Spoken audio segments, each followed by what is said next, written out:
My name's Jamie Wieban, and I've been attending Lakeside Fellowship for just over 3 years. I had everything that I ever wanted. It was my parents, my sister and I. We had 2 dogs, 2 cats, a rabbit, and a fish at one time, and everything was just pretty perfect.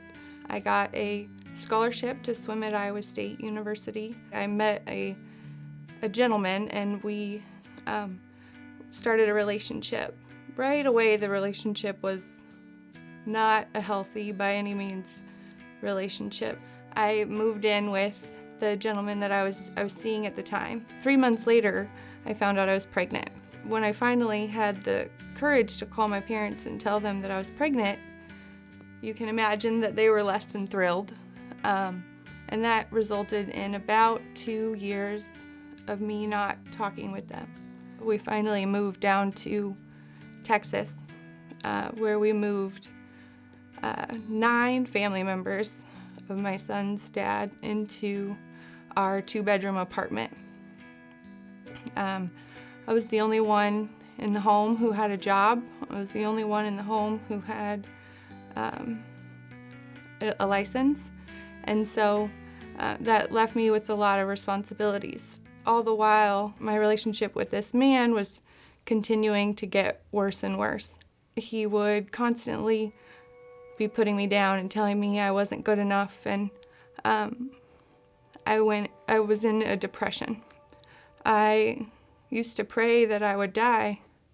I used to pray that I wouldn't wake up the next day. I just couldn't understand how this was the life I was living. I didn't know how I got here. I didn't know. I just couldn't see myself living this way forever. I found out that I was pregnant with our 2nd child. I was obviously we were not ready for another child at that time, but I was told that I had to have an abortion. And I begged and I cried and I pleaded not to have to do that. But in the end, I didn't feel like I had a choice. So, he didn't go with me. I had a friend take me to the clinic on a Friday. There were protesters outside screaming at us as we walked in, telling us that we didn't have to do this and we had options. $300 is what it cost to end my child's life. I took the pill that ended my child's life and went home, and I remember I just sat there in the shower and I cried and I talked to God and I talked to my baby, and I just said I was so sorry. That's all I could say over and over. When I went to work, I called my parents and I talked to my dad and I told him I wanted to come home. And I told him I couldn't do it anymore. And he got us an airplane ticket 10 minutes later. I told my son's dad that we were going to the park, and we got on an airplane and flew home. Since we came home, my parents were just amazing. It was almost like the story of the prodigal son when he comes home and he's welcomed with open arms. They didn't one time say, "We told you so." They didn't one time point out all the bad decisions that I had made. They just loved us.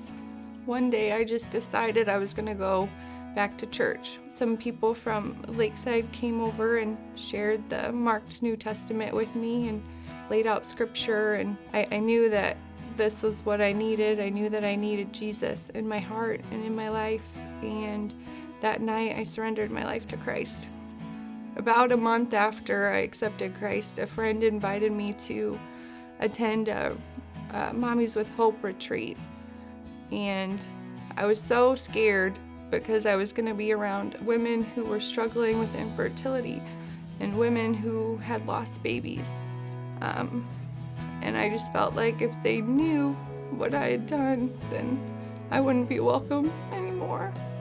The woman who spoke shared her testimony, and her testimony was the same testimony as mine. And it included having an abortion, and she talked about how she was forgiven and how any woman who was in that room that had struggled with the same thing is also forgiven. I always felt like that was going to be a secret. That was always something I was going to have to hide. That was something I wasn't going to be able to share with anybody. And Satan will constantly condemn me for it. I'll see an ultrasound picture of a friend who's expecting, and Satan will be in my head calling me a murderer, telling me that reminding me of the things that I've done. But I know that in God I'm forgiven. I know that in God that part's been wiped clean. And God has used that testimony when I've been obedient and shared that testimony with other people. It's been a blessing to other people for them to hear that I'm not perfect, that my life has been a mess. And God's used that as a ministry to other people when I'm willing to share it and be obedient.